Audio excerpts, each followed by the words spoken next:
Assalamualaikum warahmatullahi wabarakatuh. Waalaikumsalam warahmatullahi wabarakatuh.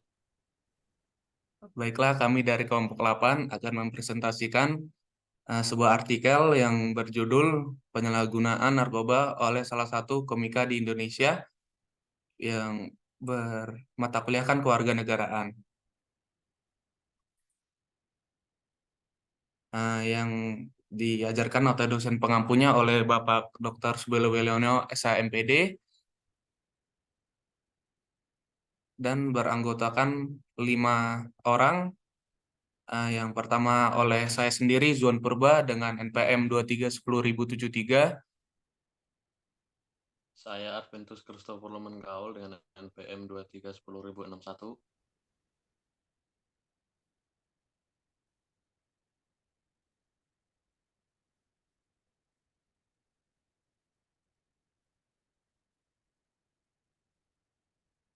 Saudara Acim boleh buka. Saya Raffi Muhammad dari kelompok 8 dengan NIM 231000086.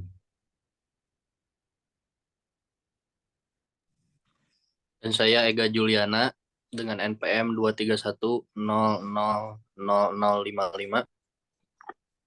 Dan terakhir, nama saya Muhammad Arisa Putra dengan NPM 2310050. Oke, selanjutnya pendahuluan penyalahgunaan narkoba atau narkotika dan obat-obatan terlarang merupakan kasus yang semakin hari semakin meningkat, baik dalam hal kuantitas maupun kualitas. Hal ini merupakan masalah yang tidak bisa dianggap ringan karena kebanyakan kasus penyalahgunaan narkoba justru dijumpai pada kaum muda, generasi penerus bangsa. Penyalahgunaan narkoba ini mengakibatkan ketergantungan obat yang menurut WHO didefinisikan sebagai kondisi intoksisasi yang periodik atau kronis yang dihasilkan oleh pemakan obat atau natural sintetis atau secara berulang. Ciri-cirinya meliputi: satu, munculnya keinginan atau kebutuhan yang kuat untuk terus memakai obat dan mendapatkannya dengan segala cara. Yang kedua, kecenderungan untuk meningkatkan dosis. Yang ketiga, umumnya secara psikis tergantung pada efek obat. Yang keempat, efek merusak diri sendiri dan masyarakat.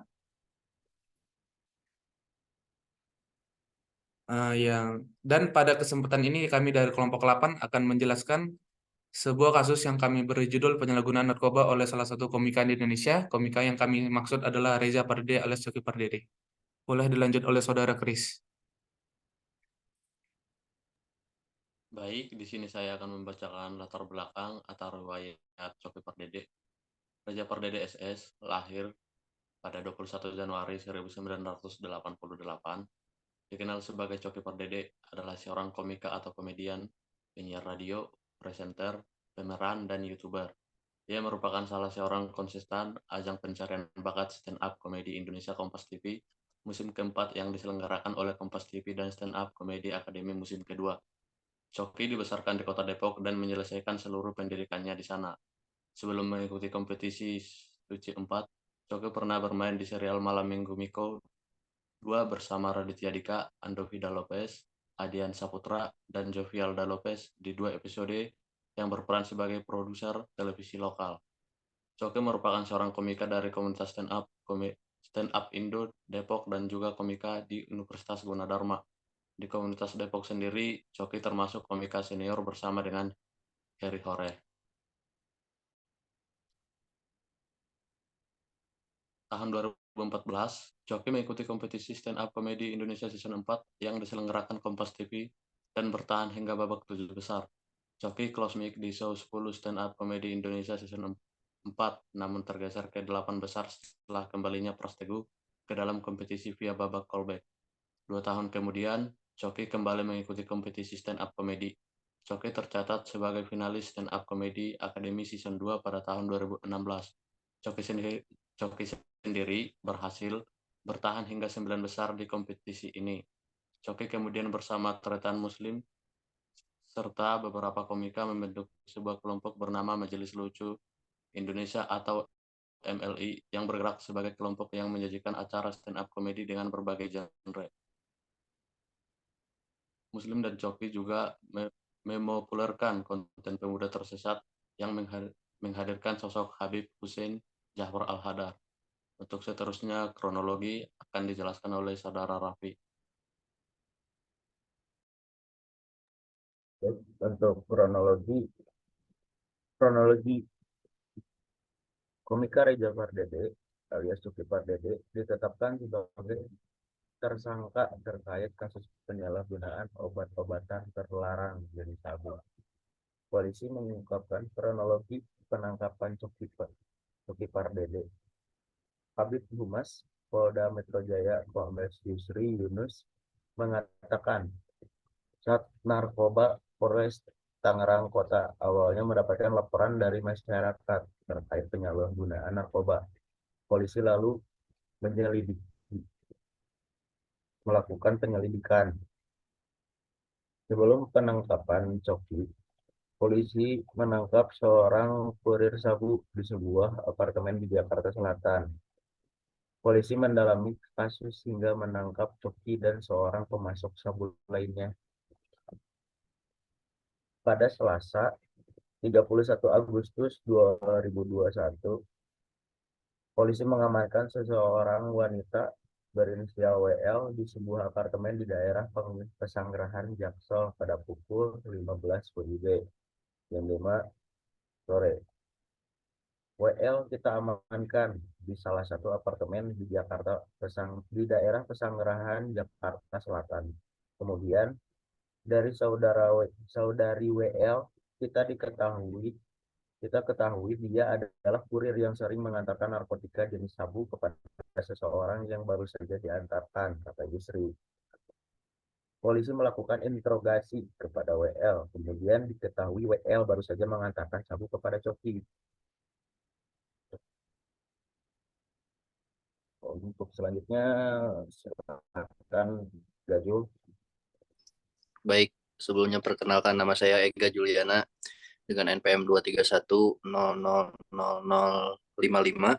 Saya akan melanjutkan menjelaskan perihal kronologi yang barusan tadi dijelaskan oleh rekan saya Raffi. Jadi pada hari Rabu tanggal 1 September 2021, polisi menangkap Coki di rumahnya di daerah Pagedangan, Tangerang pada Rabu tanggal 1 bulan 9 malam. Kemudian, tim bergerak dan berhasil mengamankan saudara RP, dalam kurung Reza Pardede. Padanya ditemukan satu klip narkotika jenis sabu, ucap Yusri. Pada hari Jumat, tanggal 3 September 2021, polisi kemudian menangkap AR, bandar sabu yang memasok Coki. AR ditangkap di kontrakannya di daerah Cimone, Tangerang Kota. Polisi menyita barang bukti sabu dari lokasi penangkapan AR.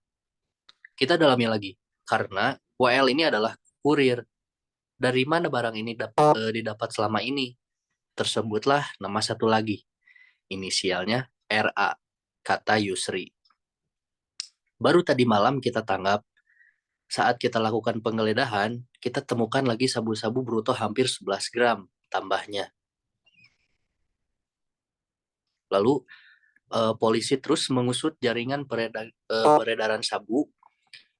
Polda Metro Jaya menyatakan perang terhadap narkoba karena merusak generasi muda, termasuk public figure. Masih mendalami terus siapa lagi pemasok di atasnya. Ini baru kita dapat satu tingkatan, saudara RA di atasnya.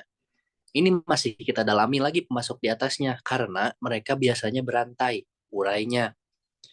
Ketiga orang yang ditangkap tersebut telah ditetapkan sebagai tersangka. 3 orang sementara sebagai tersangka, kami akan proses, katanya. Untuk selanjutnya akan dijelaskan lagi oleh rekan saya. Ya, perkenalkan nama saya Muhammad Arisa Putra dari NPM 310.050. Saya akan menjelaskan putusan di sini. Komika Reza Pardede alias Coki Pardede telah ditetapkan sebagai tersangka kasus narkoba dan terancam hukuman 6 tahun penjara. Polisi menyebut yang bersangkutan bisa mengajukan diri untuk direhabilitasi. Dalam kasus tersebut, Coki disangkakan pasal 114 Jungto, pasal 112 Jungto, pasal 132 dalam Undang-Undang RI nomor 35 tahun 2009 tentang narkotika. Polisi juga menetapkan 2 orang lainnya sebagai tersangka, yakni WL sebagai kurir sabu dan RA sebagai pemasok sabu. Proses hukum atas kasus penyalahgunaan narkoba yang menimpa Komika Reza Pardede alias Coki Pardede dihentikan. Setelah itu, Coki Pardede menjalani proses rehabilitasi di Rumah Sakit Ketergantungan Obat atau yang disebut RSKO, Cibubur, Jakarta Timur. Kabar itu disampaikan langsung oleh Kapolres Tangerang Kota, Deonigiu De Fatima saat dihubungi pada Senin tanggal 6 bulan 9 tahun 2021. Itu kan sudah diambil alih oleh Kabid Humas, udah diliris kemarin, itu direhab aja. Proses hukum selesai, udah selesai. Ujar Kapolres Tangerang Kota, Deonigiu De Fatima saat dihubungi pada Senin tanggal 6 bulan 9 tahun 2021.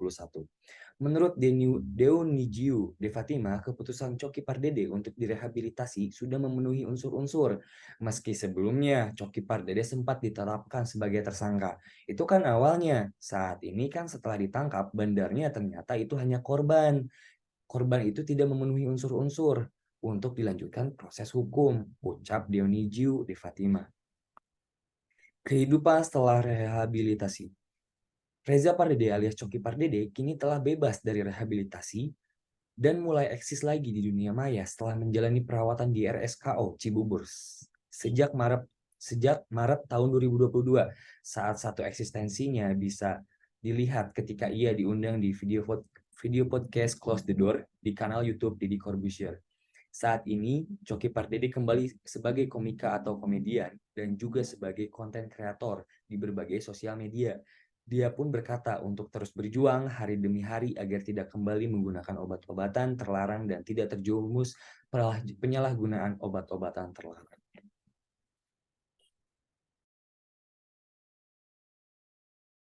Nah, baiklah, sekian dari presentasi kami dari kelompok 8. Lebih dan kurangnya kami mohon harap dimaklumi. Sekian dan terima kasih. Wassalamualaikum warahmatullahi wabarakatuh. Waalaikumsalam Waalaikumsalam warahmatullahi wabarakatuh. warahmatullahi wabarakatuh.